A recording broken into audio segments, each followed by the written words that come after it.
বিশ্ব মুক্ত গণমাধ্যম দিবস উপলক্ষে এক ফেসবুক পোস্টে দলীয় অবস্থানের সঙ্গে না মিললেও বস্তুনিষ্ঠ ও ভয়হীন সাংবাদিকতাকে সমর্থন করার কথা বলেছেন বিএনপির ভারপ্রাপ্ত চেয়ারম্যান তারেক রহমান।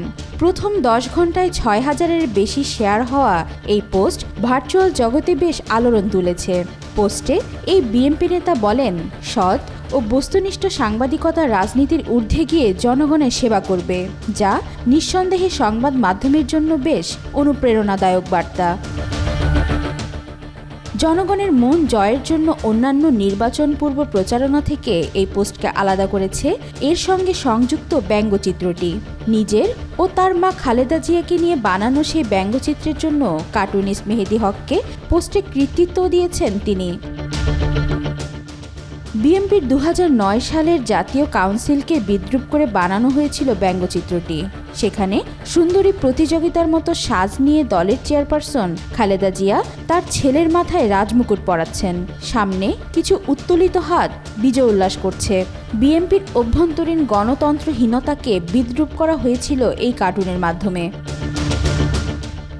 আজ তারেক রহমান যখন গণমাধ্যমের স্বাধীনতা বয়ান দেওয়া পোস্টে এই ব্যঙ্গচিত্র যুক্ত করেন, তখন তা নিছক কথার চেয়েও বেশি কিছু হয়ে দাঁড়ায়। কথার সঙ্গে কাজের মিল না থাকলে যে তা ফাঁকা বুলি হয়ে যায়, সে বোধ যে তারেক রহমানের মধ্যে এসেছে এই পোস্টটার প্রমাণ বহন করে। আমরা আশা করব ভবিষ্যতে কখনো ক্ষমতায় আসলেও তার মধ্যে এই বোধ থাকবে। তবে এই উপলক্ষে আরেকটি কথা বলতে হয়, এই গণতান্ত্রিক চেতনা ও শাসন ব্যবস্থায় কল্পিত নৈতিকতা বিএনপি তৃণমূলের বাস্তবতায় প্রতিফলিত হচ্ছে না। গত সপ্তাহেও দলের মুখপাত্র ও কার্যত তৃতীয় শীর্ষ নেতা মির্জা ফখরুল ইসলাম আলমগীর নিজ জেলা ঠাকুরগাঁওয়ে এক সমাবেশে দলের কর্মীদের উদ্দেশ্যে বলেছেন, নিজেদের সংশোধন না করলে জনগণ তাদের কাছ থেকে মুখ ফিরিয়ে নেবে, তাদের অবস্থাও ফ্যাসিস্টদের মতো হবে। শত্রু মিত্র সবার কাছেই শ্রদ্ধার পাত্র মির্জা ফখরুলের এই সতর্ক বার্তা এর আগেও বহুবার দিয়েছেন। তারেক রহমান নিজেও একাধিকবার একই রকম আহ্বান জানিয়েছেন, কিন্তু আওয়ামী লীগের পতনের পর নিজেদের সর্বেসর্বা মনে করা দলীয় কর্মীদের একটি অংশের কানে এই সতর্কবাণী পৌঁছাচ্ছে না।